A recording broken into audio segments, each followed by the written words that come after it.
The Leekit is a new initiative which aims to connect children to their culture and heritage through food, in this case, the leek.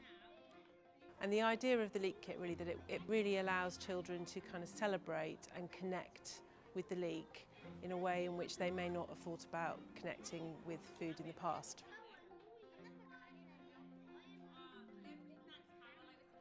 Bom, esse projeto começou com o encontro que houve entre a Kate e eu, porque a gente pertence a um grupo que nasceu durante a pandemia, onde várias ONGs mundiais se juntaram para tratar de problemas em comum. E logo que a gente se conheceu, a gente conectou e a gente queria fazer um projeto juntos, porque ela tem o Food Sense Wales e a gente tem o Instituto Maniva. Então são coisas complementares, são coisas que aprendem uma com as outras, eu acho super interessante.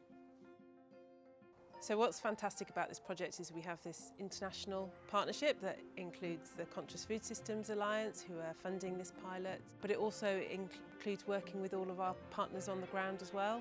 Cardiff and Vale Dietetic Department have been absolutely fundamental in developing the resources, and also working with Carwyn Graves, who is a food historian and has helped with the content of the legend of St David's. Mae gymaint o gyfoeth diwylliannol gyda ni yng Nghymru o gwmpas bwyd, hanes bwyd, ac wrth gwrs y genhinen reit yng nghanol hynny fel symbol o Gymreigdod. Ond falle erbyn hyn, i ni wedi dechrau colli cysylltiad ac yn enwedig y genhedlaeth iau. A wedyn mae yna ffordd newydd creadigol fan hyn i ni ailgyflwyno'r genhinen a'r chwedloniaeth a'r draftadaeth o gwmpas hynny i'r to iau.